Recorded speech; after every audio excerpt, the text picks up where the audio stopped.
biologist from the Department of Fish and Wildlife. Fish and Wildlife. Yep. So this is really great that you could come down. Sure. This is sponsored by the Dummerston Conservation Commission and the Bonnyvale Environmental Education Center. And Patty will be here from the Bonnyvale Environmental Education Center. So they have lots of good programs, and we try to have lots of good programs. Marley, who just came in from the Vermont Woodlands, Wyndham Woodlands, has articles about emerald ash borer.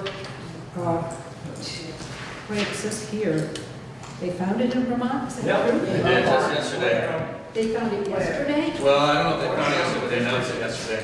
Where was it? Orange. They found it in Orange. What did they find? The town of Orange. Emerald, no. Emerald ash borer. Emerald ash borer. What about it? It has the potential to destroy our ash trees. So this is really bad news. So in these programs, all of the programs that we've had are already up on DCTV, and they're already on the DummerstonConservation.com. And so you can watch the whole series. You can watch it again if there's some things that you have questions about. And all of the programs that we've had in the last several years, probably the last 4 or 5 years, are all on the Dummerston Conservation website. So take a look at that. All right.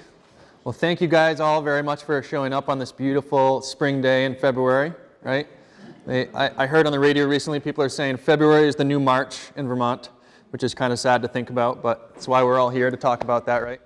So it sounds like you guys have all learned a lot about kind of some of the background on climate change from people like Mark Breen already in this series. I'll go a little bit into that, but I'm really going to try to focus more on wildlife and our forests and habitat and kind of how that's going to be affected by that. So climate change definitely threatens wildlife, but climate change doesn't exist in a vacuum. I was talking to some folks before the meeting and they were asking, well, is that climate change related or is that habitat related or all these other things, right? So I'm going to try to kind of put some of these things in the bigger perspective. And I want to start by backing up a little bit and talking about where we are right now in terms of conservation globally. So currently we're in what scientists are calling the 6th great extinction, right?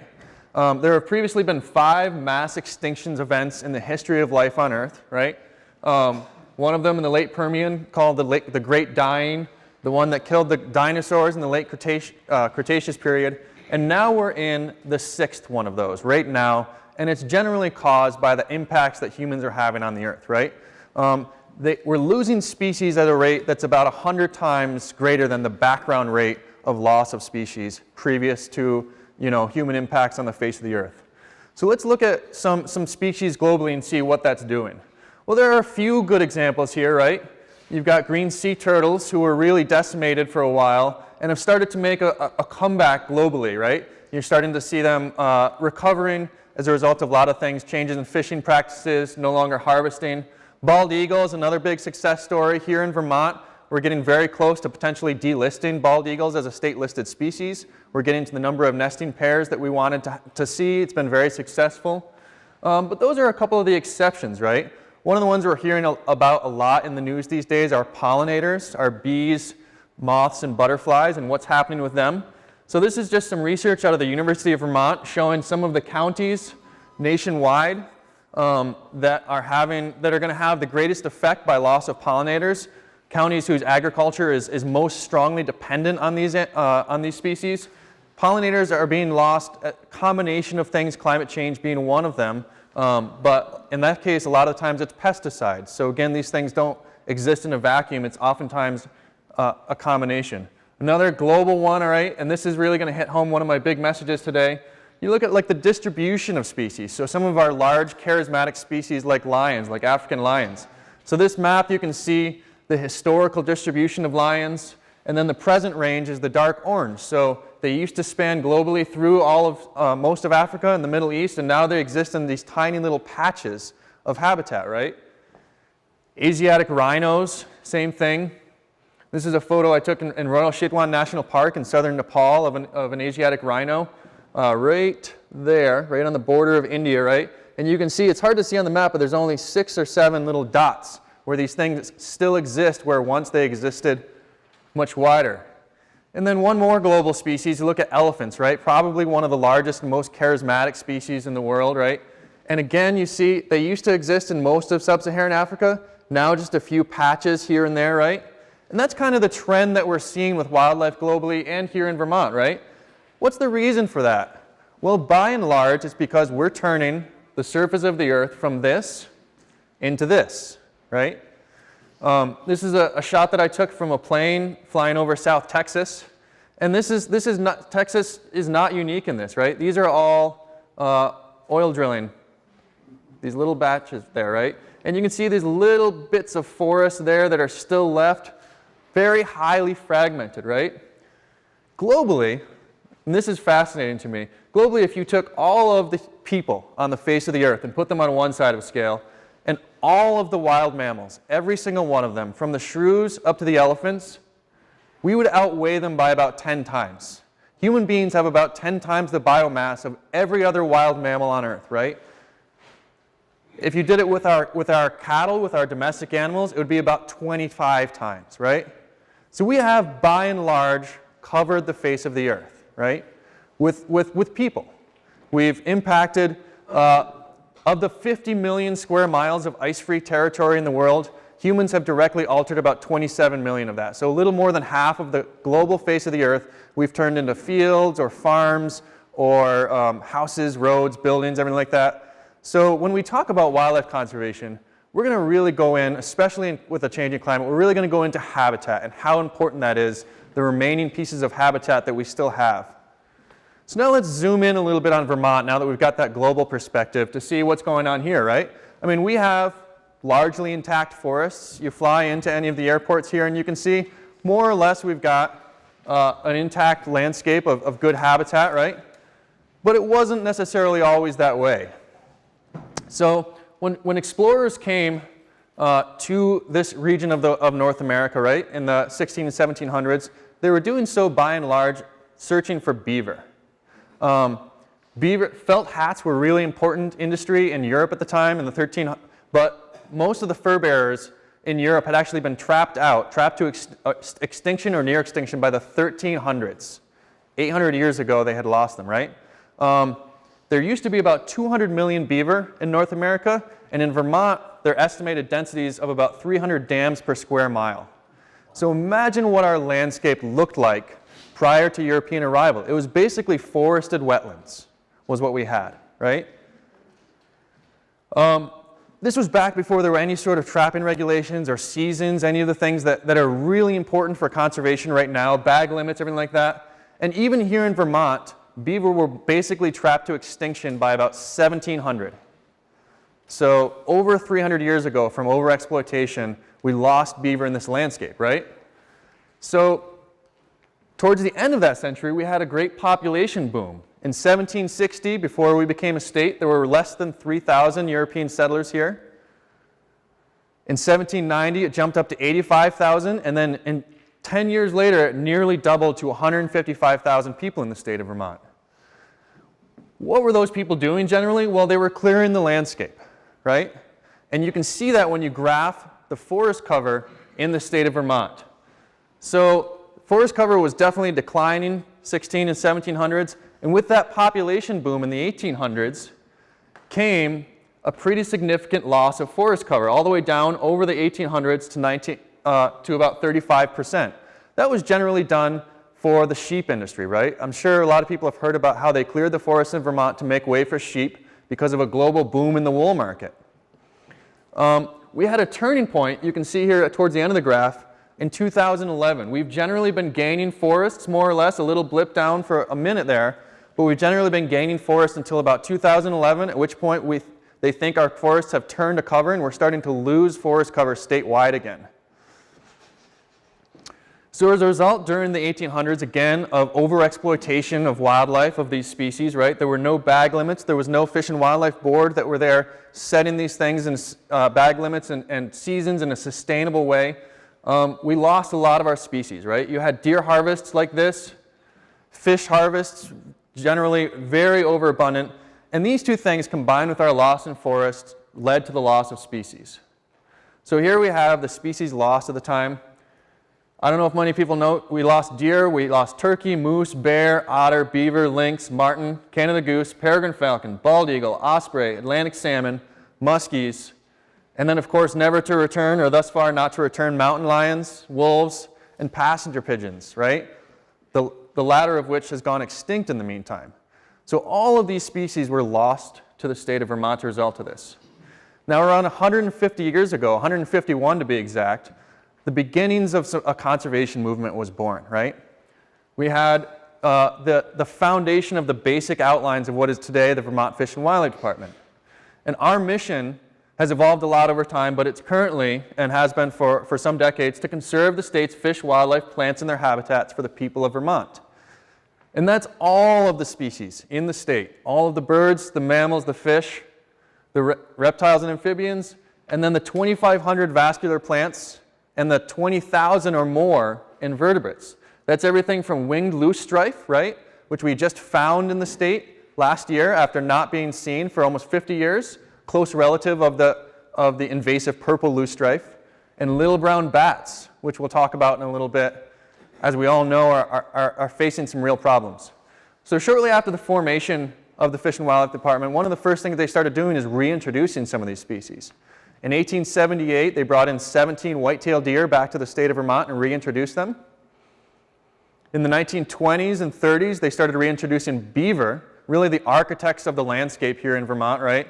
Creators of tremendous wildlife habitat.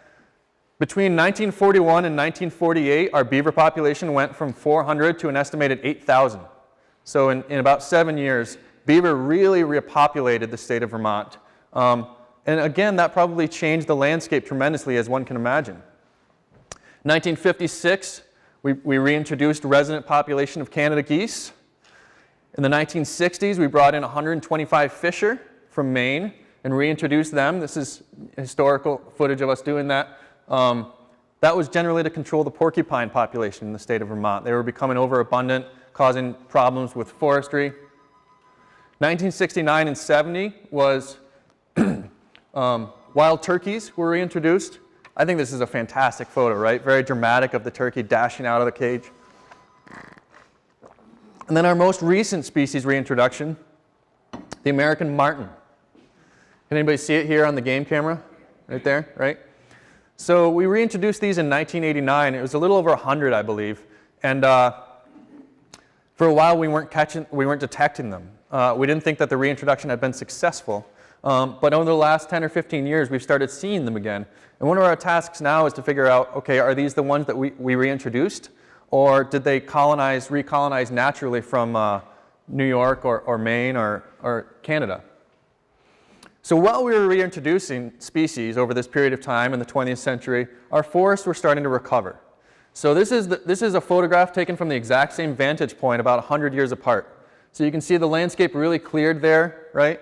You can imagine the erosion and sedimentation, the lack of biodiversity at the time. And this is that same landscape now, 100 years later, right? You can see mixed evergreen and softwood or hardwood forest there, right? But as we mentioned, we're at a turning point here in Vermont. We're developing in a strong fashion, and this is what it's looking like. Our impacts on the landscape, we're developing at about 2.5 times the rate of population growth in Vermont and have been for the last 20 years or so. I love this photo. I took it just as a beautiful fall image photo, but I feel like it perfectly exemplifies some of this newer development that we're having in Vermont, right? You have the long driveway and the big lawns, right? And that's kind of chopping our forests up, and we'll talk about that a little bit more in a little bit. Lawns are the single largest irrigated crop in the United States, right? They cover about 49,000 square feet, which is roughly the state of New York.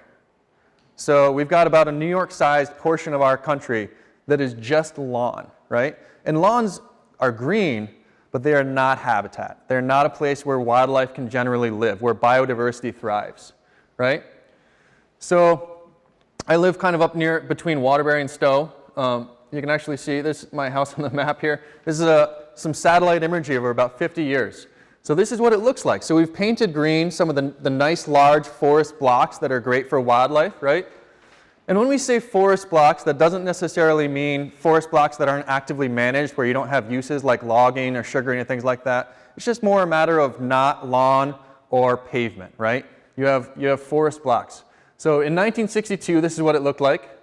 In 1974, you can see a few roads kind of going up into the woods there. 1980, even more roads coming up in the woods. And here's the big one. 1996, right? Exactly what we were talking about, the long driveway, the forest being carved up into these smaller and smaller pieces. And 2007, right? So over the course of about 50 years, you can see this big, nice forest block that's great habitat for deer or you know, moose or songbirds, everything that we value in this state. You know, it's kind of getting into smaller and smaller pieces. It's estimated we're losing about 11,000 acres of forest a year in Vermont. So this is one of the big things that's really changing. Rhode Island, the state of Rhode Island, conservationists estimate is about 20 years away from being completely developed. Like, as in there will be no more left to build in the state of Rhode Island unless you take land out of conservation. Totally and completely developed. And Vermont is not immune to that, right? So let's look at what this looks like on a statewide scale. So if you look at this map, you can see the red is the urban areas and the yellow is the agriculture. Now we add all of the roads to the state, and you can see it being chopped up a little bit more, and then all the houses and buildings. So this is what this habitat fragmentation looks like on a bigger scale. Now, the question is, why does this matter, right? So I like to use this analogy of being in a life raft, right? You've been shipwrecked, you're floating around in a life raft at sea, and all of a sudden you see land on the horizon. Now, would you rather wash up on this island or this one, right? Obviously the latter. The reason being, you got all kinds of resources, fresh water, you know, places to move around, you've got timber, you've got all the things you can do to survive until you're rescued there. On this one, those 2 coconut trees stop producing, you're pretty well done, right? So it's the exact same thing for wildlife, right? When we carve our land into smaller and smaller pieces, right, it becomes more and more, and this is not going to end tragically, don't worry, all right? Some of my friends at New England Cable News were nice enough to allow me to use this for my presentation, but this is the type of thing that happens, right? You have to dash across roads and highways, through lawns, in order to get to the habitat that's usable for you once you've eaten all the nuts in one particular patch, once you need fresh water because the fresh water in your little patch is frozen over, right? And not all species are so lucky as these bears, right? So this is the fragments of a turtle, and we all see this on our roadways. This is one of the big efforts that our department is working with VTrans in order to create connected habitats, and we'll talk about that in a little bit. And then, of course, this comes along too, right? When we put our houses up in the woods, we bring things like our domestic cats with us. Cats are estimated to kill between 1.3 and 3.9 billion songbirds a year, billion with a B, right? The single greatest cause of songbird mortality in the United States is cats by about 10-fold, right? And then, of course, we were talking about globalization with some folks before this. You know, things like pests and diseases can move as fast as a plane can fly. So you've got something like white nose syndrome in bats, which is causing our 6 cave bat species to decline. And that's not necessarily directly related to climate change. That's more a matter of somebody getting on a plane after caving in Eastern Europe with a fungus on their boots, and then going into a cave in Eastern New York and bringing that fungus over, right? It's a novel fungus to these species. They've never had it before, and it's causing them to free fall. Same thing with this. This is a really new one to us. This is a rattlesnake, a timber rattlesnake. Did everyone know we have timber rattlesnake wild populations in Vermont, in eastern Rutland County? Or western Rutland County, I guess. So they have a new fungal disease, much like bats with white nose syndrome, called snake fungal disease. Very creative name, right? And we're actually investigating that in our timber rattlesnakes to see what's going on with them. And then, of course, you've got the species that are not native that people bring with them, like cats. But in this case, this was a 23-foot reticulated python that our wardens brought out of somebody's house. So imagine if this escapes from somebody's home up in the woods and gets in there. Probably not going to survive the winter, but you get the point where we're moving these things around and introducing them. I had to include one more species just to show the size of this thing, isn't it? One more photo. Isn't that incredible? And it's not even in the whole photo. It's out the side there. This was the female. She was big. So I just wanted to put some of these things in kind of this global and historical perspective before we even dive right into climate change, because none of these things exist in a vacuum, right? So let's look at climate change. A lot of you who have already been to the series, I'm sure Mark Breen talked a lot about these things, but we'll just go over really briefly some of what it will bring.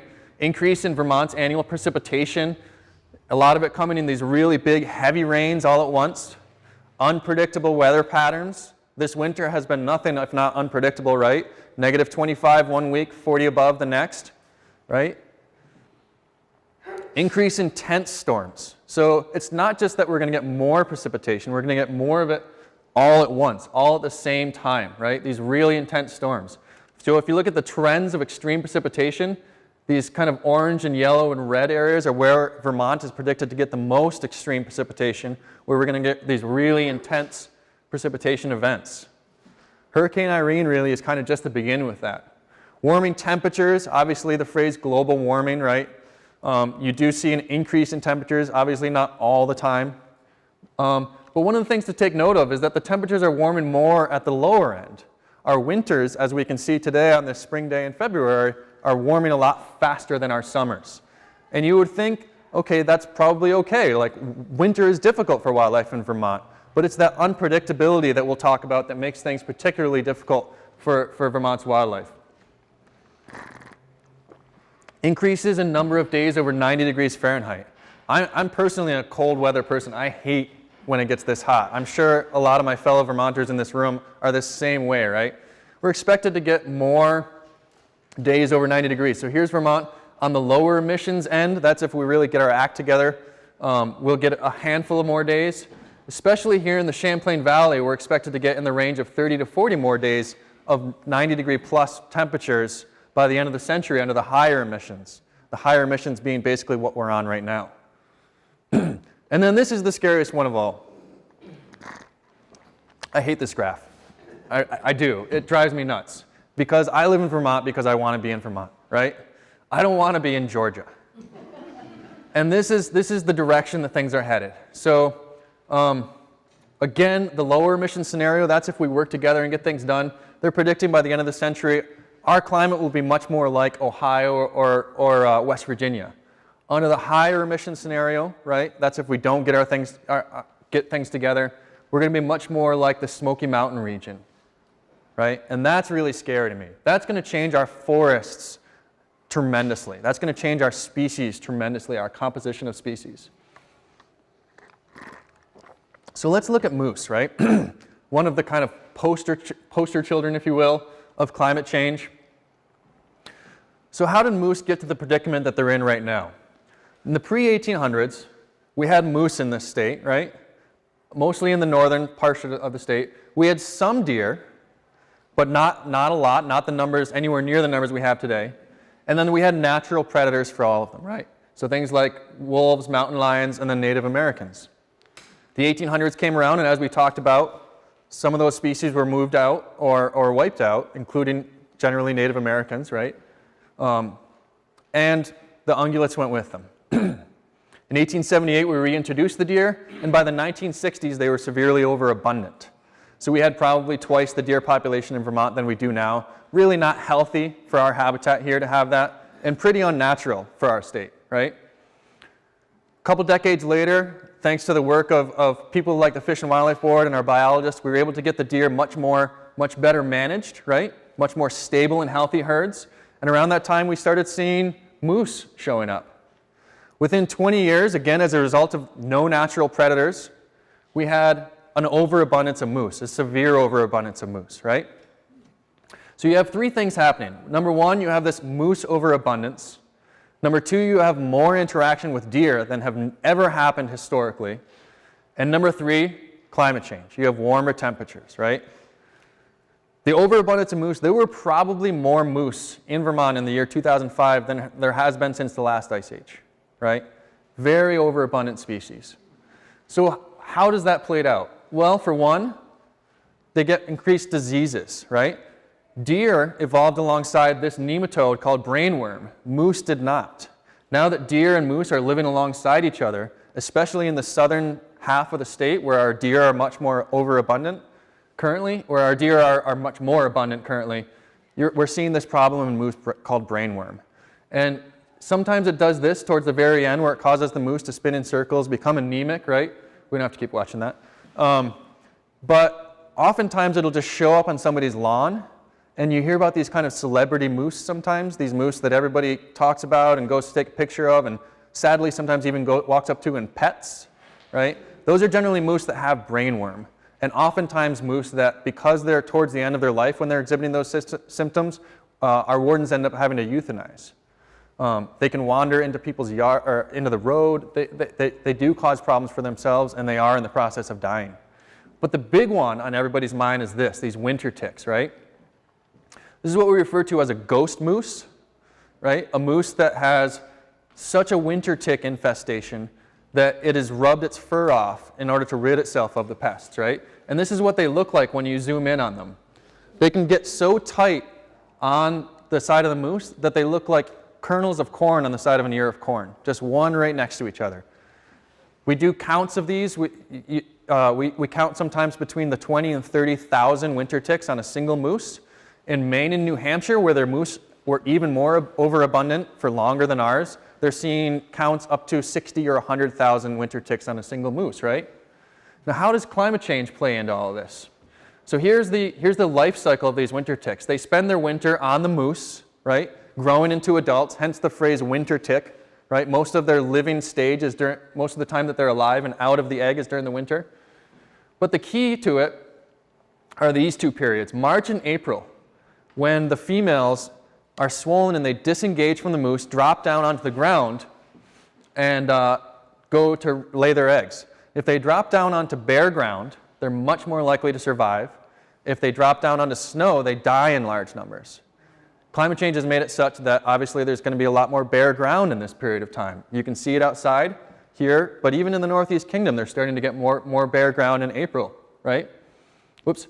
And then September and October, when they're trying to, again, latch on to the moose to get their free ride and their free meal for the winter, again, if they get really cold, windy, rainy weather or snowy weather, they die en masse. If they don't, they tend to survive. So these two critical periods on the shoulder seasons are when we're seeing warming weather that's causing them to thrive. So that combined with the overabundance of the species has really caused these winter ticks to get out of control. So here's one of the things we're doing at that, and I apologize for anybody who tends to get vertigo. This can be a little shaky at first. So we've contracted these folks to go radio collar 60 moose. We currently have 60 moose radio collared. And I have to warn you, it looks like he jumps on the moose, but keep in mind the helmet, it's a helmet cam, so he's actually just jumping right next to it. See? So they net gun them out of the helicopters, they jump out, they wrangle the moose, right? A lot of these folks they're generally from out west, and a lot of them have bull wrangling experience, right? Which is where they get this. They don't inoculate the moose. They are not putting it under any sedatives for the benefit of the moose, right? It's much healthier to not tranquilize an animal if you don't have to. But they just tie it up, and then they use the same like horse covers that you'd use to keep a horse calm. They put it right over its eyes. They put it in a bag, and this part's amazing. They're able to weigh it. Wait till you see how. Using the chopper. So this guy's brave, right? Standing there with the chopper coming right down on his head. Attach it to the chopper and then pull him up, and they're able to weigh the moose just like that. That's a calf, by the way. A 200, 300 pound calf.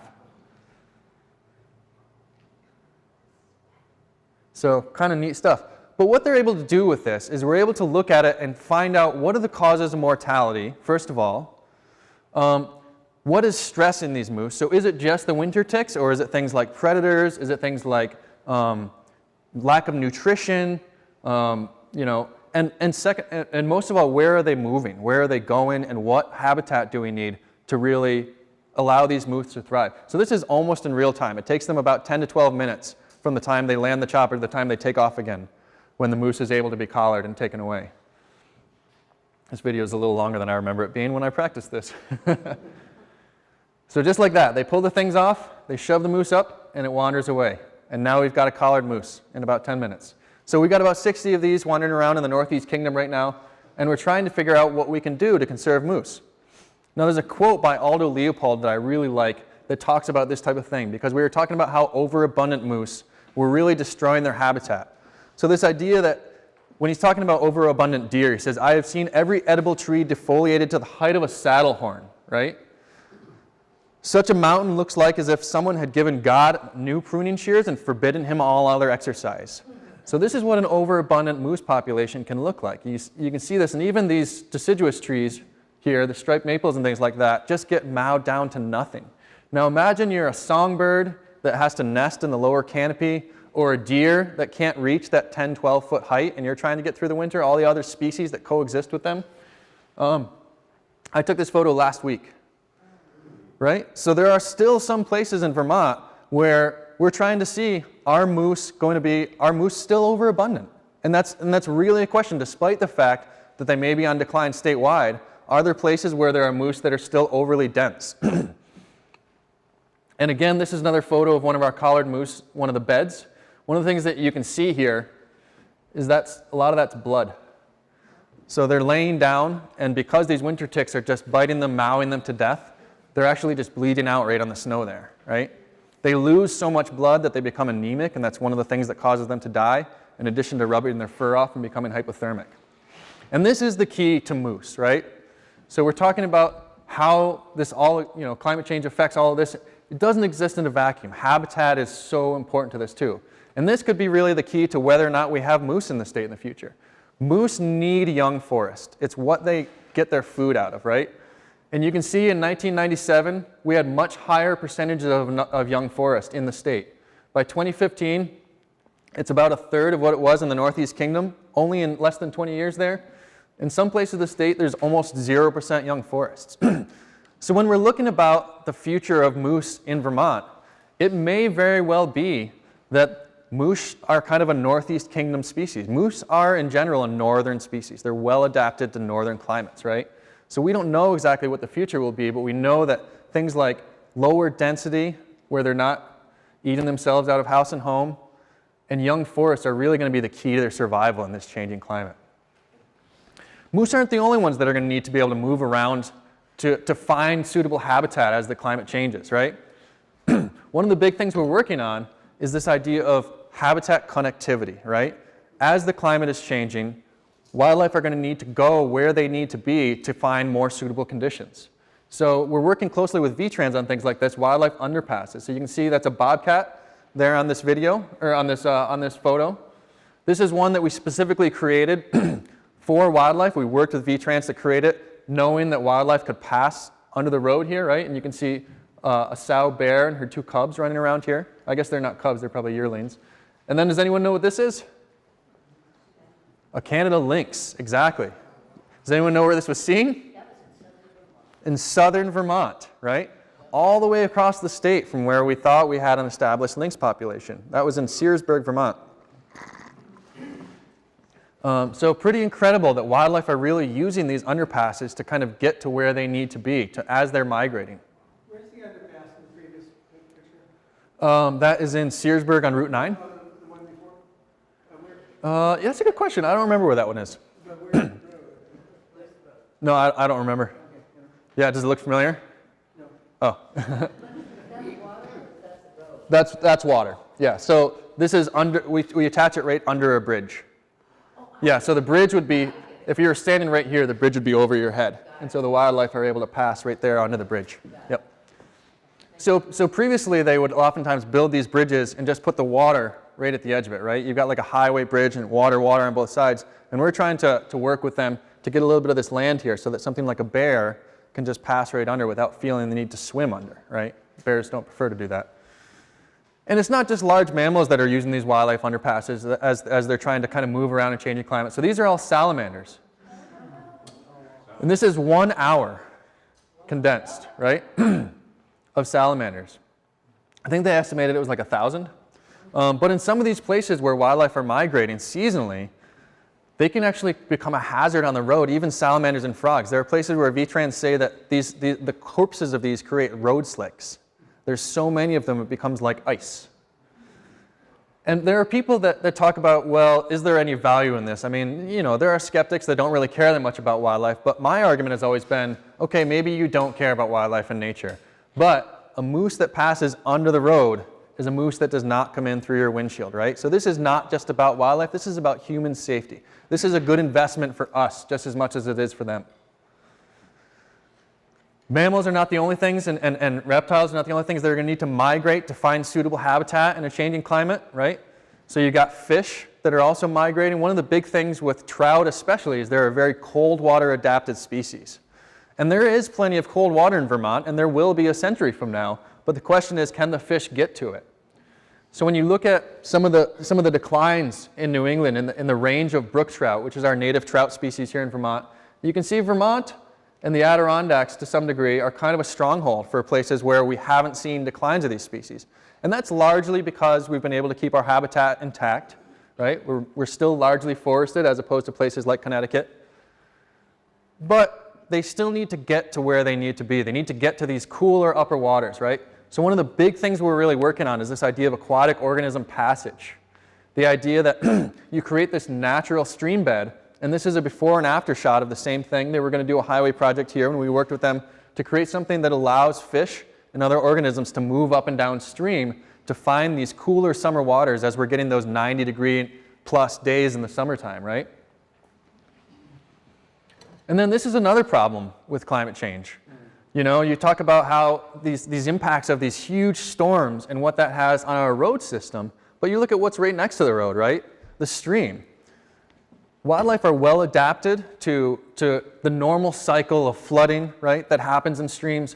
But when it happens more and more frequently, and you get these streams that absolutely destroy the stream bed, that totally scour it down to nothing, think about all the reptiles and amphibians that are buried under that mud that are hibernating for the winter, or in some cases the fish in the summertime that have spawned there, that are expecting their eggs to just stay there, and then all of a sudden all those get swept down the stream. So that's really difficult for wildlife to adapt to some of these massive storm events that are totally scouring out our rivers and really causing this massive destruction. One of the big things we're working on to mitigate that, floodplain forest restoration, right? This is up in the Northeast Kingdom. That's the Connecticut River behind them there. And they're actually restoring elms, right? American elms. These have been hybridized to be resistant to Dutch elm disease. It's a project that we're working on with the Nature Conservancy. But things like elms and silver maples, some of these floodplain forest trees are tremendous wildlife habitat, but they also have the benefit of keeping the water kind of soaking it up during these massive storm events, right? And keeping there from being too much erosion when these things happen, right? And then the other big keys to this is our beavers. Now that beavers are really back in the landscape over the last half century, these beaver-flooded wetlands are tremendous in terms of absorbing and soaking up the water from these huge flooding events. We actually just bought a big piece of property not too far from here at Turner Hill Wildlife Management Area. And that was mostly purchased because it had a great system of beaver-influenced wetlands that are intact. There was actually a federally endangered bulrush, kind of a wetland grass that was there that provided some of the money for this. But those things are tremendous at soaking up some of this excess rainwater and also providing good habitat.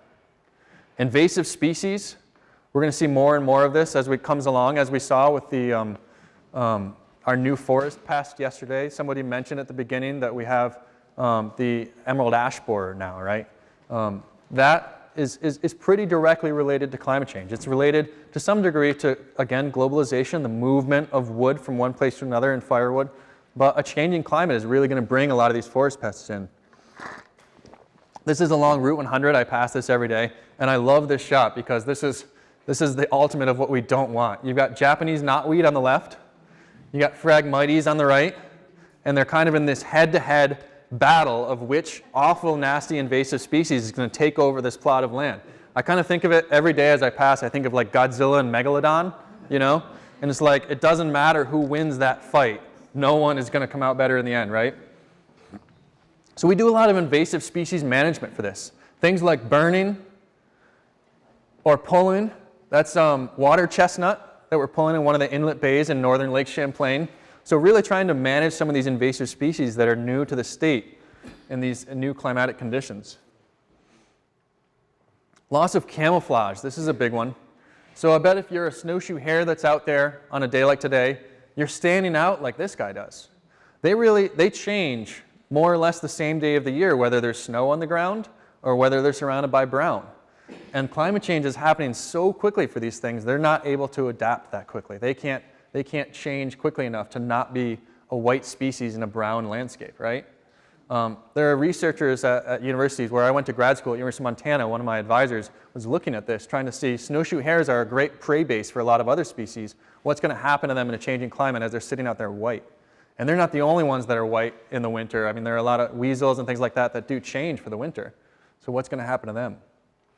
Loss of insulative snowpack.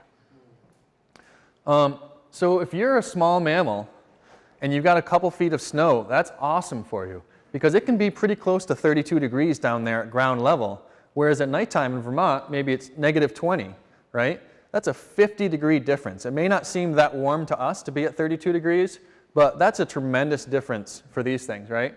But now you go out there a lot of times in the winter and there's what, 2 inches of ice on the ground and not this nice big fluffy snowpack. And it's not just the small mammals. Does anybody know what this is right here? It's kind of hard to see. It's the entrance to a bear den.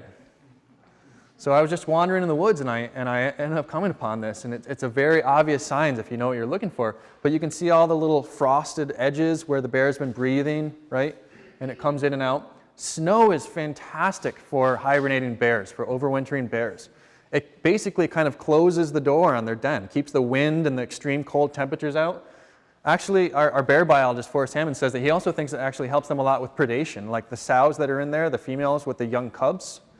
Like anything that would come in and prey on those young cubs, it makes them a lot more comfortable and able to sleep better because they know that they're kind of closed off from that. We're also going to see probably a change in species composition, right? So this is some footage from the Nulthagen Basin. In 2013, this is a Canada lynx, right? Canada lynx are really northern adapted species. And as he passes by, you can see why. They have those giant foot pads, right? If you look at the skeleton of a Canada lynx and then put it next to a snowshoe hare, they look nearly identical. The Canada lynx is just a little bit bigger, right? They're both well adapted to running on top of the snow. We're going to see more southerly species that are better able to outcompete some of these northerly species like Canada lynx, like a bobcat, or some of the other sympatric species that are better able to compete. And white-tailed deer. White-tailed deer are obviously going to continue kind of moving northward on the North American landscape. And one of the sad realities is that we're kind of losing hunters in the state of Vermont. The activity of hunting, of deer hunting, is in decline. You know, we anticipate there might be a time when we don't have enough hunting activity to even manage for white-tailed deer populations as they become overabundant like they have in places along the East Coast.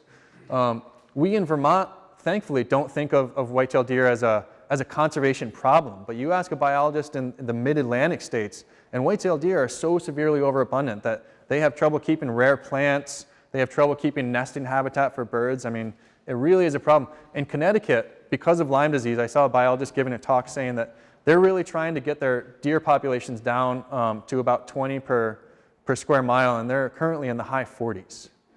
So that really can be a problem for some of these species. They're well adapted to a kind of suburbanized environment and everything like that. And so we're really working hard to kind of keep them in balance with their habitat and not to become overabundant. And thus far, I think have been successful, but it may become a more difficult task in the future. Change of some of the other sport fish species, right? Like trout. Trout are, when we do surveys, trout are the #1 species that people enjoy fishing for. We're seeing more warm water species like bass. That's more a result of people moving them around. But trout, again, could become more difficult for trout to find appropriate waters in the future, and that's really going to change hunting and fishing opportunities, right? And then this is a big one for anybody who likes to go out on the ice in the winter, ice fishing season, right? We're seeing shorter and shorter ice fishing seasons. There's actually a graph up on Joe's Pond in the Northeast Kingdom. I don't know what they put. Does anybody know? It's like a safe or something that they put out on the ice. And then there's a big pool to see when it's going to fall through the ice. And here it is just from 1988 to present day. You can see the number of days since January 1st when the safe falls through the ice is on the decline. There's a pretty steep trend downward, right? And that's just not a problem for the amount of opportunities that we have, but it's really a safety problem too, right? So this is an issue our wardens are having to deal with more and more, is trucks going through the ice. Now this is, I will just flat out say, kind of a bonehead move, right?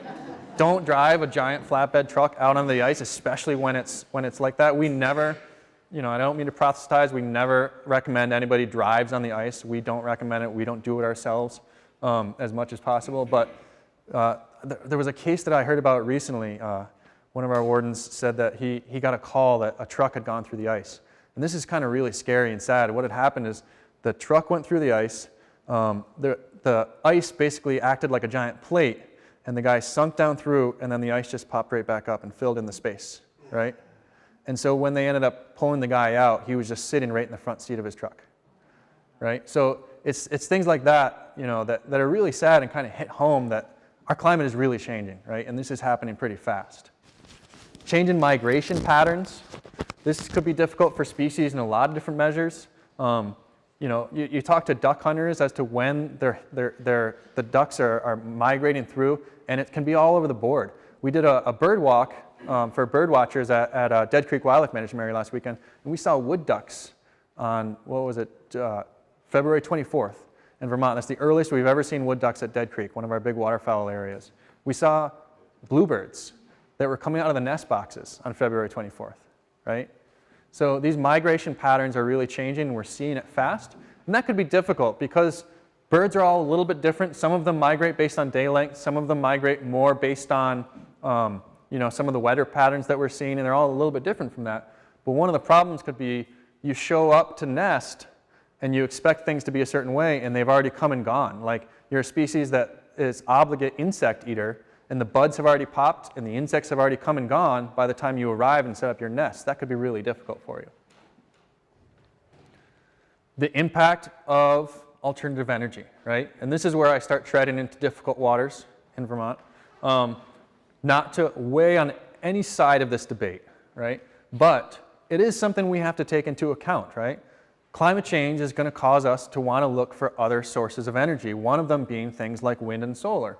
And we do have to account for the fact that that's going to have impacts to habitat and to wildlife, and weigh the costs and benefits of this. So this is, a solar array being set up on a ridgeline, right? And ridgelines, as we saw before when we did that map of fragmented habitat in Vermont, ridgelines are really some of our strongholds of core interior habitat for species. So we're seeing in southern Vermont, in Searsburg, where we saw that lynx photo, right? We actually have a study going on right here next to this wind development because they propose to extend it right into Green Mountain National Forest. It's the first proposal to put wind energy development inside a national forest in the country. And as part of the agreement with that, the Fish and Wildlife Department opposed that because of the impacts to bears. This is one of the largest areas of bear scarp beach in the region. It's a really important food source for these bears, and so we opposed it on those grounds. We lost, and they're going to continue to put it in. But in the meantime, one of the things that was negotiated during that was that we would get some money to do this bear study. So right now, again, we have a bunch of radio-collared bears, and we're looking to see what are going to be the impacts to bears on this bear-scarred beach stand, on this food source, and their behavior after this wind energy development comes in. So we go in and radio collar them. We're going to track their movements. Because it's been held up in court, there actually hasn't been any construction yet. So we were hoping to do a few years of pre-construction, a few years of during, and a few years of after to see how their behavior changed. All we have is pre-construction for 6 years, which is all great data, but it doesn't unfortunately give us any information. One of the most fun parts about this, and this is just a little aside, is that we go in to check on the collars every year, and we tranquilize the sow, and then have to pull the baby bears out, the cubs, because otherwise the sow might roll over top of them or hurt them. And the other big thing is that they have no capacity to keep themselves warm, right? They're up against the sow all winter in the den, and so this is what we have to do. Stick them down in our jackets in order to keep them warm, which is the best part of the job. Really an enjoyable experience getting to interact with the wildlife that way, but obviously we don't just do that because it's fun and interesting. We're doing it for the benefit of the species and their conservation. And so this is what we end up with, right, is these collared bears, and we're able to track their movements and see how this wind energy development is going to affect them. And again, obviously there are pros and cons. because of climate change, we are going to have to look for alternative sources of energy. So how do we weigh these things all in the mix? I think I danced through that delicately enough. And then the biggest one, the single biggest one, is loss of habitat. And there's no better poster child for this than the Bicknell's thrush, right? This is a species that nests only on the ridgelines of the northeastern United States and eastern Canada, right? They're found only above a certain, I think it's about 3,500 feet. And they are found there because they want a certain composition of forest species. And as some of the lowland species are marching up the mountains, or will do so, continue to do so over the next century, these Bicknell's thrush might not find much suitable habitat. So it's one of the really things that we're working on. So this large-scale habitat conservation thing, we're really working to address with this thing called the Vermont Conservation Design, right? It's kind of our attempt to kind of address this broad swath of conservation challenges generally. We're trying to maintain this diverse and connected pieces of habitat that will be necessary to maintain wildlife in a changing climate. So we're looking at habitat from 3 different scales. From the landscape scale, right? So these kind of big forest blocks, these big connected areas of interior forest. Natural communities, so everything from wetlands to aquatic habitats, grasslands, shrublands, things like that. And then right down to the species level, so species with very specific biological needs that will require individual attention. One of the kind of fun aspects of this is as they're doing the surveys for this, I got to tag along last summer when they were going out to survey for a rare natural community in the cliff faces of Smuggler's Notch. So we actually went out with this ecologist who's also a rock climber and got to rappel right down into some of these cliff faces to kind of look for some of these rare natural communities and really interesting plants to kind of see what's there. Because there's nowhere that's going to be more impacted than by climate change than some of these high alpine, montane natural communities, right? And so you've got things like deer hair sedge right there in the front. I forget what I wrote it down. It's called Comm's lobelia. Right in the middle there, this little purple flower, right, that you see up in these high alpine areas. And then this one up here is really interesting. That's called butterwort. That's actually a carnivorous plant.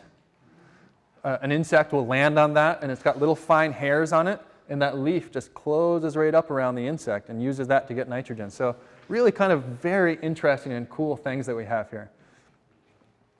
And so when we map the landscape, when we identify these natural features at all the different scales, we're trying to maintain these ecological functions of each component of that. Thomas, is it time to stop for a break? Yes, this is a perfect time to stop for a break. Let me just finish this one slide and then we will stop right there. Okay. That's a great reminder, thank you. And so this is what it ends up kind of looking like at a larger scale, right? This is one of the outcomes of the Vermont Conservation Design effort, is trying to look at this ecologically functional landscape, right? The highest priority natural communities, interior forest blocks, like up here in Essex County and along the Green Mountains, right? And the high priority surface area, or surface waters, really trying to kind of maintain this diverse and connected series of habitats in the state of Vermont. So let's stop for how long? Just as quickly as people can get what they want to. All right. So I've had a lot of great questions and good conversations and a couple of requests, one of which is to slow down a little bit. So this is the second act of the play, right? We've all had intermission and gone out and had our hors d'oeuvres, and now we're coming back in, and hopefully the second act is where it all comes around and comes to an exciting conclusion, which is that wildlife are all going to be saved, and we're, we'll see. So one of the questions that I had, and I'll just start with that before diving right back in, people are really curious about moose, and one of the things is with the winter ticks. A couple of questions that we get quite frequently is one, while we have the moose in hand, why don't we treat them for ticks, right? I mean, you've got them in hand, why don't you put a little bit of tick spray or something on them, right? And that would be really tough because the whole purpose of the study is to try to figure out what's going on to moose naturally. So even though we do have to interact with them by collaring them, after that we want to try to sit back and let exactly what would happen to the collared moose, the same things happen to the non-collared moose. So we get a representative sample of what's going on in the population, right? So it's one of those things where I even thought it too. I was like, well, let's treat them what we've got. No, I can't do it because then it's not a legitimate study. Because all of a sudden we'd say, wow, the 60 moose that we had all have no ticks. Vermont's moose must not have any ticks, right? So The other question that people ask us often is about winter ticks and whether they carry Lyme disease.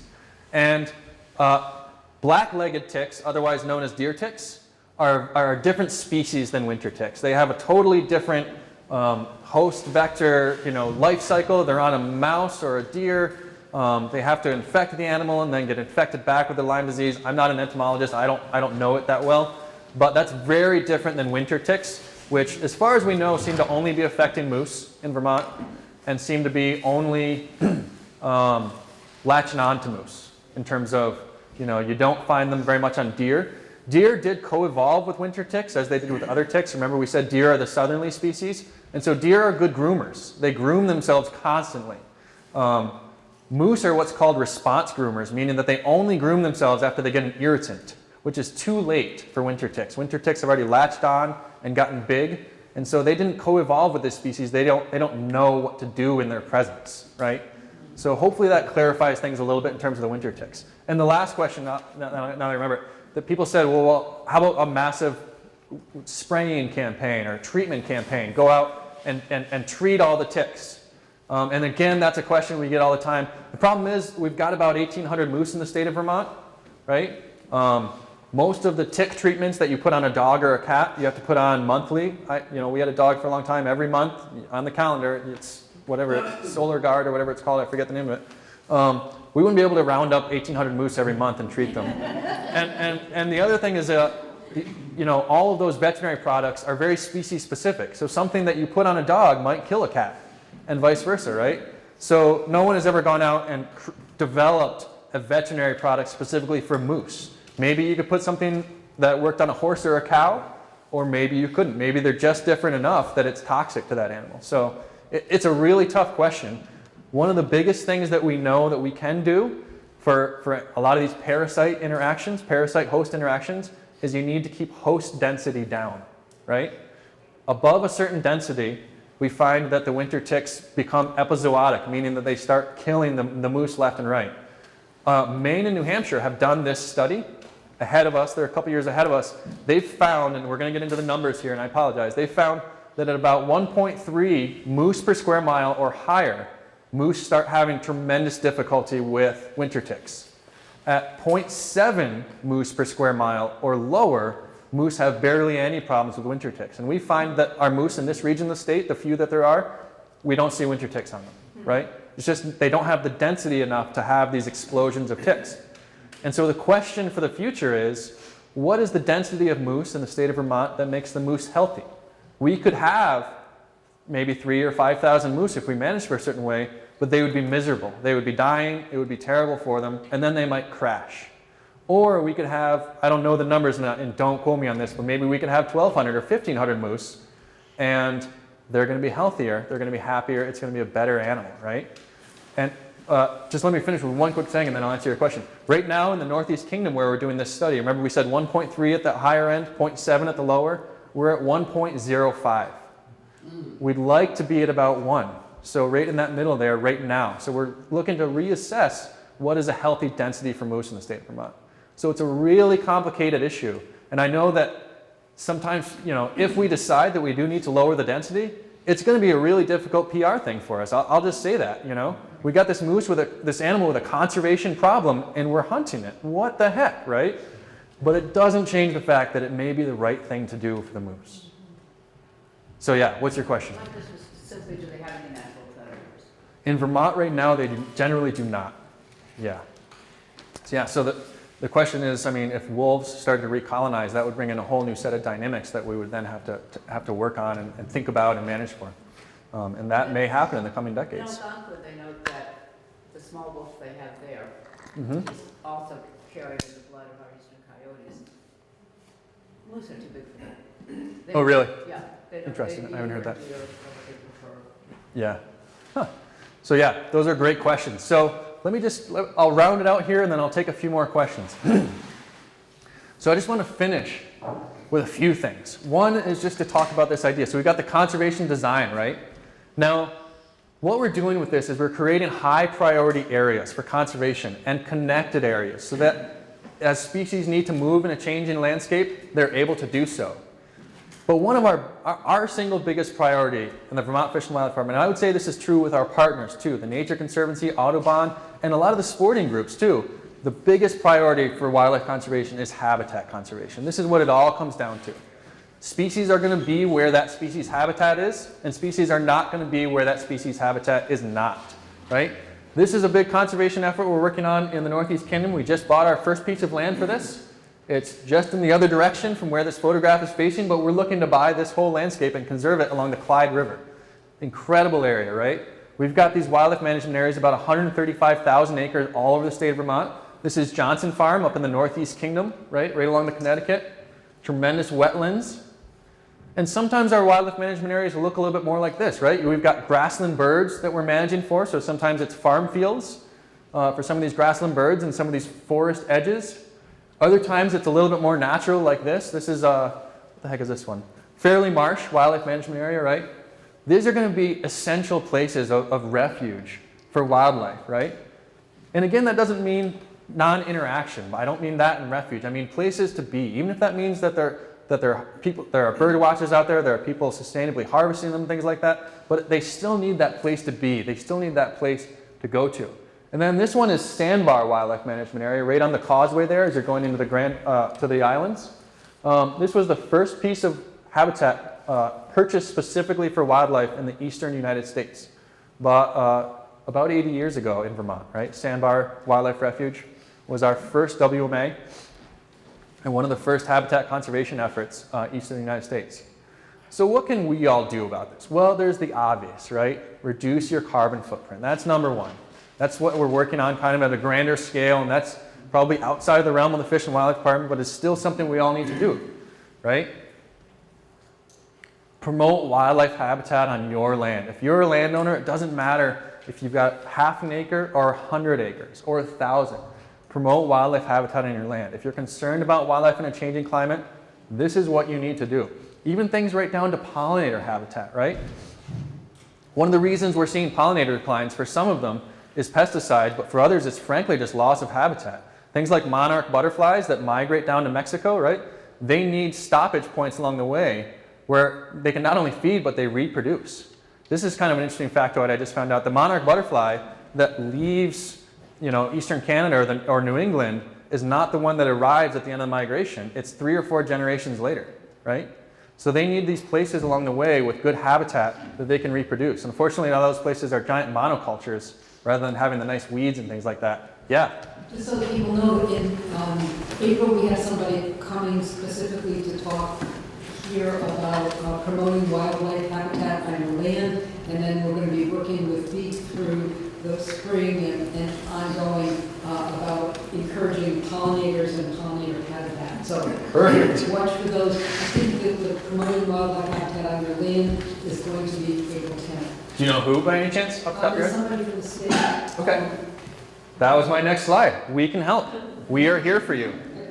We will come to your land and walk around and tell you how you can best promote wildlife habitat in your land. And we do this in several ways. We've got a program for people of 25 acres or more through the Natural Resource Conservation Service, NRCS. It's a federally funded program, and you can be enrolled in that, and we'll actually even pay for the habitat management. So say we come to an area and say we need more young forest here for golden wing warbler, which is one of the big focus species of that, or moose or things like that. We'll actually pay to have it done, or they will, not me. They'll pay to actually have that work done on your property. We just hired a few people, Andrea Shortsleeve and others, who will come out for those people 25 acres or less, those smaller landowners who don't fit into that category, and she'll still walk around the property with you and advise you. She also works with conservation commissions or towns. And then the big one we have, Jens Hilke, who works directly with towns and conservation commissions and helps them create a plan within your town. So if any of you are on those, please get in touch with us and we can get Jens to come and kind of give his little dog and pony show and kind of show you how you can manage your town for wildlife habitat. And then here's, to quote Click and Clack, the shameless commerce portion of my talk, support habitat conservation in Vermont.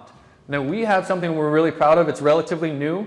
In the last couple of years, the Vermont Habitat Stamp, right, goes directly to habitat conservation and management. Last year in 2017, it was the second year in existence, and we raised over $100,000. And we're able to leverage $150,000 more of federal funds $250,000 towards habitat conservation in Vermont in its second year in existence. So we were really proud of that. But we're not the only ones. The Vermont Land Trust, Nature Conservancy, Conservation Fund, all these groups are working together with all of us to really create habitat. Half the time when we purchase a wildlife management area, we're doing it with funds from some of those groups, and they're putting in to contribute to that. So we partner very closely with them. So we've had a lot of kind of bad news today. During the break, one of the gentlemen came up and said, "How do you sleep at night?" Right? And I hope he didn't mean like you're such a so-and-so, how do you sleep with yourself at night, or how do you sleep at night? It was with all these bad things going on.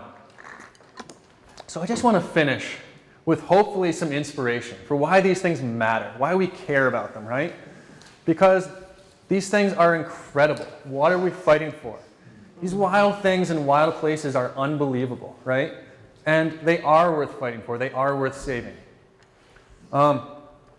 Places of tranquility and rejuvenation, right? Places that you go to get out to go fishing, to go see nature, to go see a loon, right?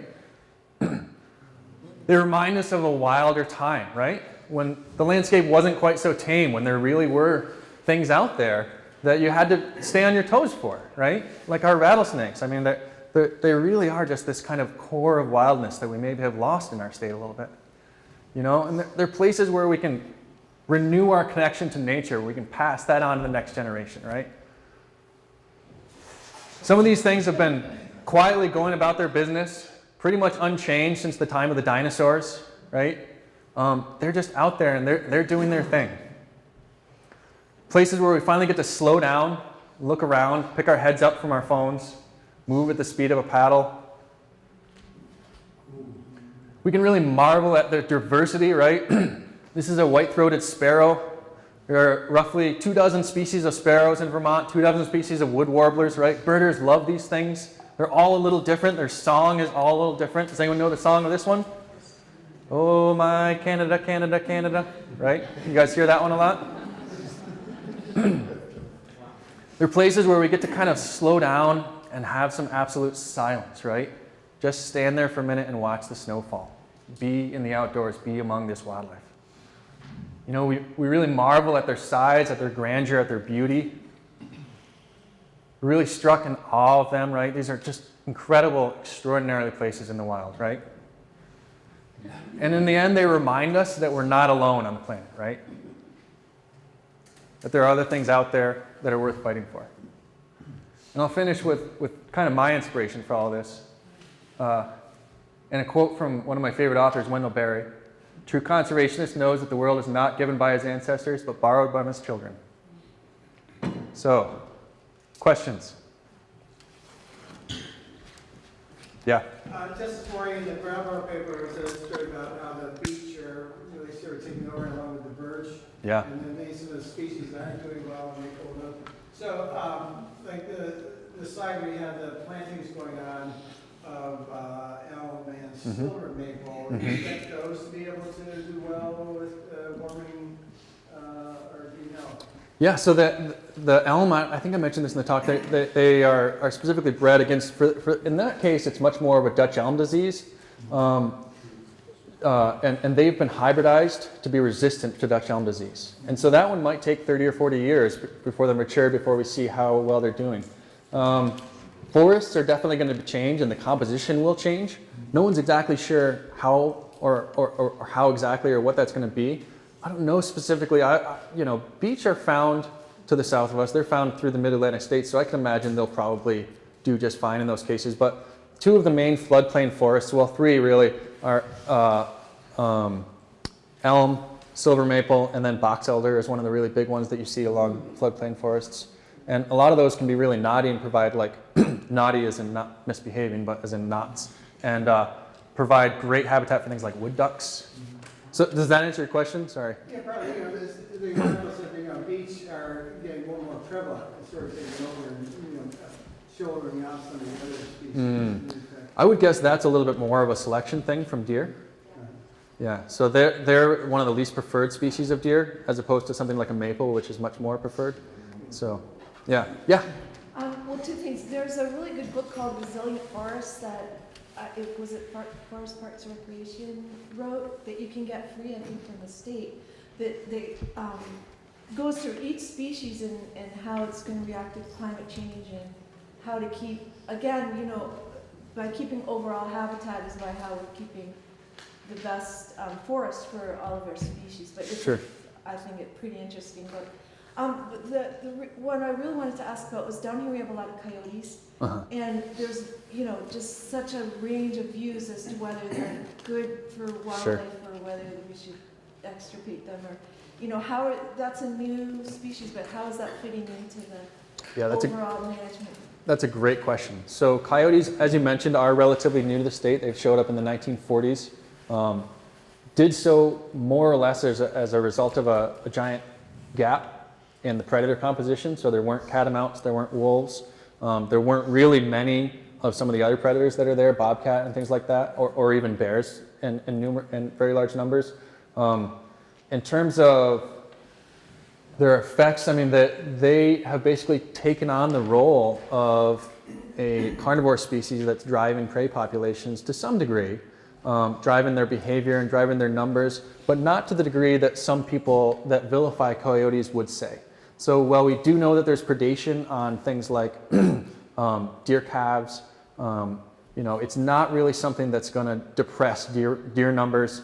One of the interesting things is that there's a lot of research that's shown that coyotes can depress what's called mesocarnivores, so things like foxes, some of those kind of smaller carnivores, because they both directly prey with them and they compete with them and push them out of prime areas. And that's definitely a consideration. When it comes to coyote management, you know, I think all of our biologists would agree that there's really not a whole lot that hunting actually does, or that, you know, those things do to actually depress coyote populations. They're such a resilient species that they're not something that can really be managed through hunting. So but they do definitely play an important role, and they fill that niche of predator on the landscape. Thank you. Yeah. I just wanted to mention they really are part eastern timber wolf as well Yes. as western coyotes. They're much bigger than the typical western coyotes about that. Exactly. Western coyotes are 20 to 30 pounds. We've had coyotes in Vermont weigh in. One of them that probably had a very high percentage of timber wolf genes, I think it was 84 pounds, and it was shot up in Troy, Vermont. And they behave differently here too. So they do pack up more like wolves as opposed to out west where they're more of a solitary animal. Yeah. And then my other question was, Sure. did you hear back what happened to the bill against having coyote hunting derbies in the State House? So, The vote last week. yeah, so I believe it passed the House. I don't know where it It may sits not in the have gotten to the Senate. I'm not sure. Okay. Yeah, I'm not sure. Is And that- one was scheduled for Wyndham County. I don't know if people know that. Sure. And that's something our department has always been very clear that we are not supportive of, the coyote hunting contests. We think it portrays hunters poorly, and that, as I mentioned, it doesn't really have any effect in terms of managing coyote populations. So what's the bill again, and what is your position? Oh, boy. So the bill, as far as I understand it, is to ban coyote killing contests. And as far as the department's position, my understanding, and this is where I'm really starting to get out of my wheelhouse, and I apologize, but my understanding was that we were neutral on it because we generally tend to look at things from a more biological perspective. And because it doesn't really have an effect on coyote populations one way or another, we decided not to weigh on it and just let people look at it more as a social issue, if that makes sense. And again, that's the position of my boss's boss's boss's boss. So, yeah. I'm curious with the underpasses that you're getting constructed under roads and stuff, do those funnel certain species into them, or is it only basically helping with the ones who would cross the road in that one particular spot? Yeah, And have you done studies about that? That's a great question. Yeah, and so for the large mammal ones, things like bears, the ones that are designed towards them, they are generally done in areas that would kind of naturally funnel the animals towards them. So for instance, if you've got like a really good corridor of habitat, which streams often tend to be, that's the area that like a bobcat or a deer or a bear will often follow that stream corridor, which is the same place we're trying to put a bridge to allow the stream to go underneath. And so just naturally there is a little bit of a funneling process. For the one that I showed you that was specifically built for frogs and salamanders, that one we put up bumpers for hundreds of yards in both directions, and it's right around the wetland where they would go. So it really does funnel them right into that and pushes them right through. So yeah, it's a little bit of both. But some of the other ones we're trying to figure out, I mean, is the animal going to go under there? Do they feel more comfortable under something with maybe like a semi-truck passing over their heads? Or are they just going to avoid that and try to go around to someplace they feel more comfortable? And you wonder who can learn, can they learn and can they pass that down to other generations? Exactly. So for a species like bear that does a lot of teaching of its young, you know, our hope would be that they would learn that this is a safe place to cross and that they would pass it on. And the ones that don't learn that it's a safe place to cross, there's going to be a little natural selection against it, you know, sadly, but yeah. I just wanted to add to that, that the Putney Conservation Commission jointly with Landmark College had a student who set up game cameras along culverts, some in Westminster, some in Dummerston, and some in Putney. And animals are using reasonably sized culverts to get safely under the road. Yeah. And they mainly tend to be predators because they feel safe in there. To get a deer to go under, you need a gigantic box culvert. I mean, we do have one of those. Dummerston has it, actually.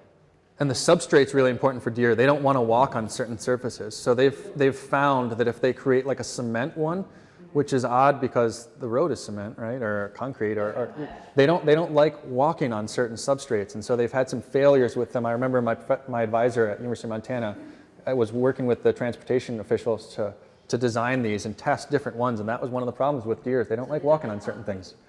I forget what the substrate was, but there was something, and I shouldn't.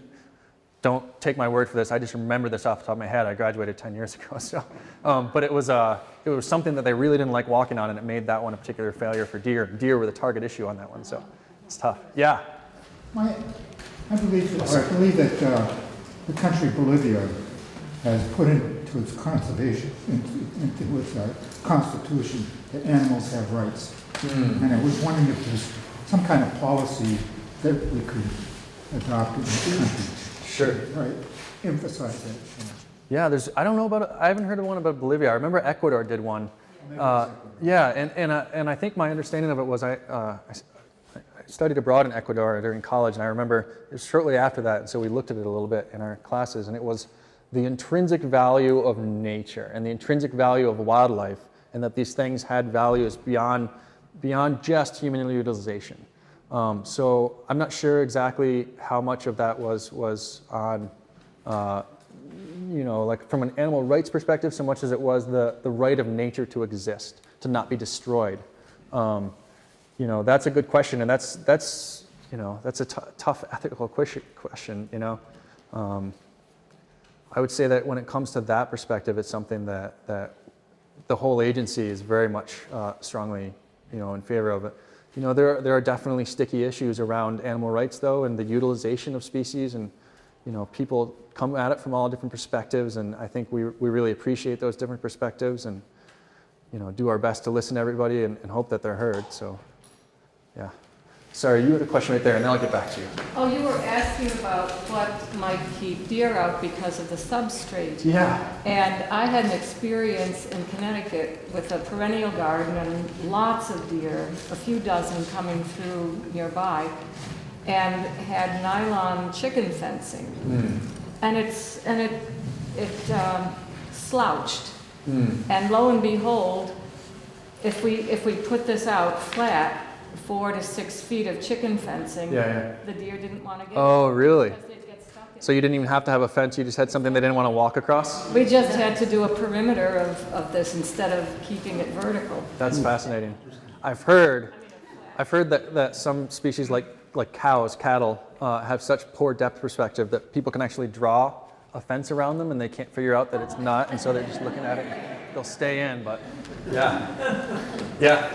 When you guys are designing studies like with the moose and the ticks and, Sure. and doing the collaring from the helicopter and all that, or for instance mist netting big-nosed thrushes to study those populations, what kind of conversations go on about the stress of having that intervention on a population or on individuals who are already quite stressed? I'm just curious how obviously you come out with saying it's worth it for Sure. the species and the good of the order, but what? But that's not obvious, and it is a conversation, and you know, there are times where they would not, gosh, I'm just trying to think of an example off the top of my head, but I know that there have been times where they've looked at the weighing in on handling a species versus not, and said, we don't particularly need to gather data that'll benefit the conservation of that animal right now, so we're not going to do it. I remember recently, actually, just a couple of weeks ago, there was, when we do our duck,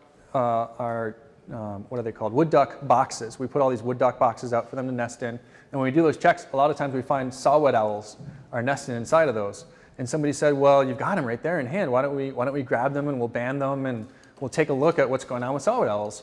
And then I remember hearing the conversation, our bird biologist said, well, you know, they're stable. We don't have any conservation concerns for them.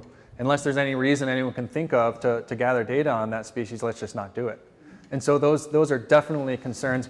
You know, with the moose study in particular, the reason we do it the way we do it, I mean, I know that there's a little bit of kind of bull wrangling aspect to it, but the reason we do it that way is so that we specifically don't have to tranquilize them, because it is kind of stressful and difficult for a species to be tranquilized, especially, you know, a prey species like that, even a moose, if it's laying there on its side, something could come along and attack it. Well, it's also, you could ask, is it at the brink of dying anyway if it's got that many ticks? Right. So it may be, I'm just thinking if it's that kind of stress might push an individual over the edge, Yeah. then your data is going to be skewed as well, but Sure. you could also argue it might die in a month anyway. Right. So I don't know, I'm just interested in how that's all weighed, and I can see as an obvious thing, you don't need the data Right. on, say, the saw-whet owls, but Yeah. if there's something like the big-nose thrush that's in, or is it buck-nose? Big-nose, yeah. Yeah, Yep. if it's in trouble, then, I don't know, depending on when you do it, it could affect them. And they've gotten tremendous data from that bignell's thrush study. So that's Vermont Center for Eco Studies has been spearheading that for the most part. And they actually go down to the Caribbean and try to follow the birds and look where they're overwintering. And they're actually, they have a tremendous partnership with some of the conservationists in that area to try to conserve bignell's thrush's overwintering habitat, because they found that that's kind of one of the keys to it, in addition to maintaining our habitat up here. Yeah. Yeah. I think Sorry, I keep this in here. the history of reintroducing different species. I think one of them was the residential geese. Yeah. And why did Vermont choose to do that? That's a great question. Is that now a problem? Are they now a problem? Or Yes. Well, yeah. I mean, I know that snow geese are to the point of a problem. I mean, Canada geese are very abundant. They're probably overabundant. Yeah, it was probably still the right thing to do to establish a resident population of Canada geese, and it's a difficult thing. In that case, it's not a matter of hunting or management, and on that end, I would guess it's more a matter of urbanization, suburbanization, lawns, golf courses, things that will raise the population of Canada geese. They did that because we didn't have a resident population, and it actually happened at the same time. People used to keep wild geese as decoys for goose hunting. And that was outlawed around that time. And so they took some of the wild geese that had already been pinioned, meaning that they were kept in captivity, and tried to get them to go out and nest at Dead Creek and some of the other areas, so that they knew that that was the place that they should come back to, that was what they nest. And it was successful, and it's what established our resident Canada goose populations. Now again, that's a good question. I don't know specifically if Canada goose are considered overabundant. I know that our snow goose population, less so in Vermont, but just on the eastern flyway, is severely overabundant. And they're actually getting to the point where they're destroying their habitat, their nesting habitat up in the Arctic. And so our bag limit for snow geese is 50 a day. And there's practically no limit. You could, as long as you're eating them or consuming them, you can have up to, I think, 150 in your possession. So we're really trying to bring those populations down for that reason, because when a species is overabundant, it can really destroy its habitat to the detriment of a whole lot of other species. And for some of them, like cormorants, which are also kind of it's the snow geese, they think part of that is just agriculture along the flyway, that there's so much food sources for them that's what's bringing their populations up. So, yeah. Oh, let me get to this gentleman, because he's in the corner and I keep missing him. So one of the things that you brought up having to do with habitat was, and carbon neutral, is wind power, and sun power. Yeah. And I didn't really get a clear view of where. Good, things then I was stood on this. successful. I don't think we expect you to represent, the Fish and Wildlife Department Sure. opinion on this. But I mean, these are really important things for us to think about. And Yeah. unless people like yourselves at least present, your view or what you think is a balanced view, I think we're not going to be able to make the best decisions on that. Right. Admittedly, Sure. If you're still doing research on it, well, there are more questions that you need answers to. Yeah. But that's always going to be the case. I mean, Sure, that's the that history of mankind. Yeah.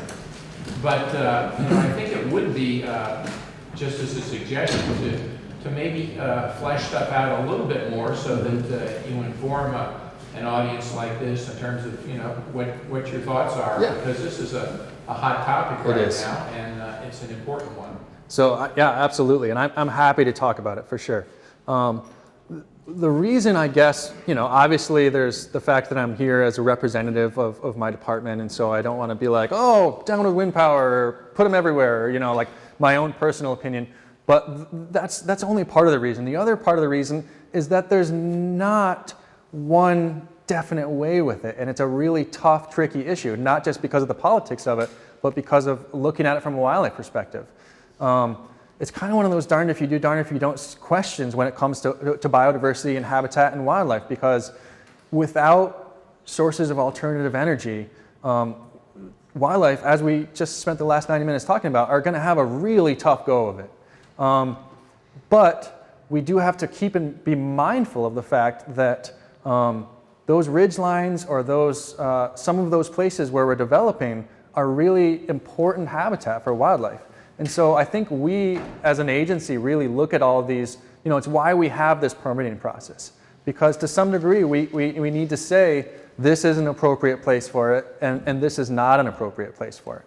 And in the case of the wind development in Searsburg, we came down very firmly on this is not an appropriate place for it. We lost, and so they're moving forward on it. But that was our perspective as the people who are there to represent Vermonters' interests in wildlife, right? I would say that from my personal perspective, the best thing that we need to do, Bill McKibben says it just perfectly, I'll quote him on this. He says, we need to stop heating the outdoors, right? First and foremost, stop heating the outdoors. So heating the outdoors, right? So in other words, we got to insulate our houses. We can put up all the wind turbines we want, but if we're just pumping it right through our house and out our roofs again, we're just wasting our time and energy and wasting our biodiversity. So there are a lot of avenues that we can take with that, from geothermal heat pumps.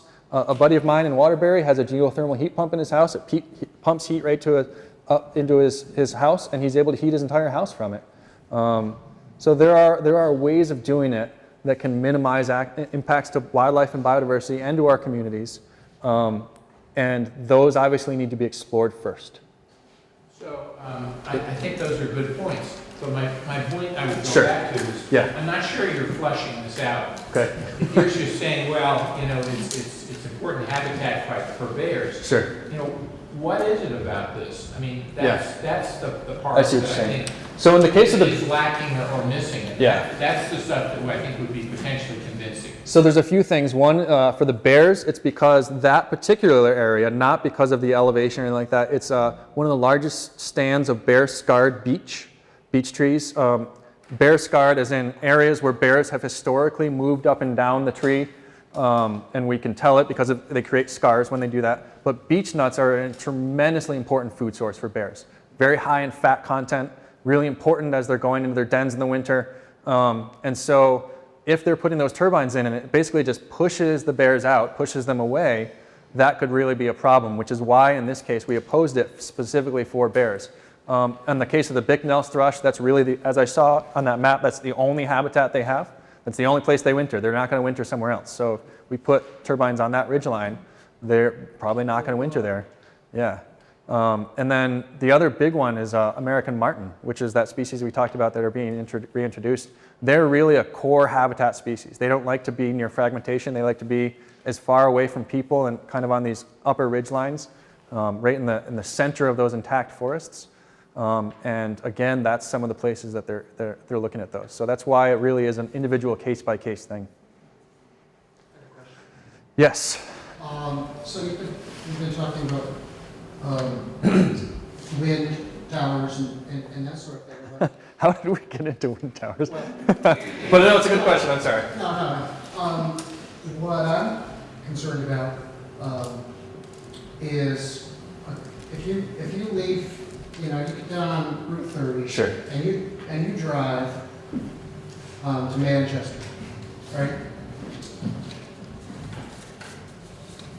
30 years ago, you could do that, and you might have seen, I don't know, 20 lights, and they were all probably on residences. And that corridor and Route 100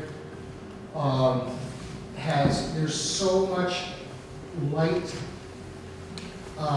all the way up, almost to the top of the ridges at this point. Sure. Because I think a lot of people that have big houses way up on the ridge, it seems to me that they're really scared of the dark. Really. And so, is there any kind of limit? Do you guys look at any kind of limit On light for, pollution? light pollution? Boy, there are things that we could look at as a government agency and study and find interesting and be worth talking to people about. We have to operate obviously within the limits of statute and what we're authorized to do. So for example, like Act 250, I forget the exact percentage and I should know this. I think it's 98% of new developments do not fall under Act 250. Meaning that even though we do Act 250 reviews, we look at them for impacts to wildlife and habitat and fish. Our sister departments might look at them for impacts to rivers or flooding or things like that. Most of them don't get under that. And so however much we as conservationists or as individuals may like or dislike particular development, we don't have any authority, unfortunately, to look at that. So I don't know that, I've never heard of anything talking about light pollution. If it's something, it's something we should look at and study. And if it's something enough citizens are concerned about, bring it up to your legislator, I would say, Obviously, as people who are passionate about wildlife and habitat, we would love to be able to weigh in on more things. We would love to have, as anybody wants, we would love to have more authority on that, but we are obviously confined by the limits of that. So, yeah, that's a great question. Yeah. Let me go with you first, or did you need to put us to a stop? Oh, okay. What did I? Two things. Sure. The city of Bellows Falls and Rockingham, I'm not sure they're kind of combined. They have replaced every street light with lights over a period of a couple of years, with lights that don't reflect up. So you have that ambient light. Yeah. So there might be people on the conservation committee that have information you'd find valuable. And then the other thing, a few minutes ago, you talked about species that become overabundant and a danger to other species around them, which is a pretty good description of us. People, yeah. Yeah, I mean, you saw the scale where we're 10 times more than all the other ones. And that's not to say that or that you are at any degree a misanthrope. It's just a more matter of let's look at some of these impacts right in the face and say, what are we doing to wildlife, to habitat, to the face of the earth, frankly, when we've covered so much of it with ourselves. Yeah. And yes, Marianne. We're working on a project that was conserving some land, a big piece of land, a big tract, but it's got power line going one way and the other. In kind of looking at that power line and thinking, this might not be as negative a thing for wildlife as we might think. What's your perspective on that? Are there effects from the from the power lines themselves, and what about the habitat that is being created there? So like any change to the habitat, and frankly like climate change, there are going to be winners and losers. And that's a great question. Power lines are interesting places in that, well, they definitely fragment habitat and they fragment some of those large cores of habitat. We do find that, for instance, bats are found in greater numbers in power line corridors because they're open areas where they can fly and snatch insects sometimes. And so oftentimes when they're looking at new power line corridors, they do a bat assessment. Bears, you know, I mean, you go to a power line corridor in the middle of July and it's blackberry central, right? And bears love those. They are all about those. You know, so there, and the other interesting thing, and this is one of those kind of conundrums, those ethical questions that we deal with all the time, is that rare plants, like the rare threatened and endangered species plants that are found in Vermont are very, very often found in power line corridors. And they're there because the power line corridor is there, because it's created a certain habitat type that plant likes. And so it's a very difficult question when we're talking with the power line company who wants to do certain amount of control of you know, obvious they need to control vegetation in their corridor. And we're saying, well, not here, not like this. And so it does become a matter of working with them in certain ways so that they can do it in a way that doesn't harm those rare, threatened, endangered plants. So yeah, it's a good question. And I think one of the big takeaways in this, other than habitat conservation, is that with every change, there are going to be winners and losers. Yeah. I have a power line behind my little cabin. Sure. You can ask the power company when they're clearing for no additional administrative fee to yourself to do a cut and dab the glyphosate on the stump. That's no cost to you. You can also ask them to no chemicals at all, which I do. And they are allowed under Vermont law to charge you a fee. And the particular company that runs mine has never charged me anything. But I do a lot of management of the saplings myself too. So. I saw a fascinating talk at one of our regional conferences by folks who are doing plant management through very, very targeted applications of herbicides on just woody stems, like not general application, just a dab directly on the woody stem. And they've found that they're able to create these great biodiverse plant communities just by targeting some of these woody stems specifically, rather than doing the mowing, which can sometimes, you know, mow over nesting birds and things like that, or doing the widespread application of herbicides, that they're just doing these targeted applications. And they found they save money in the long run. Right. I just would say don't do the herbicides, because the herbicide they're going to choose is the least expensive, and it won't just be the woody plants. It will wipe out everything. Yeah. And I think in this case, he had a specific one that he was using that was a little more eco-friendly. They have selected herbicides, they just cost more. Yeah, yeah. Well, I think we're getting pretty close to the end. I'm happy to chat with anybody about any questions afterwards. Thank you guys all very much for your attention and interest. I really appreciate it.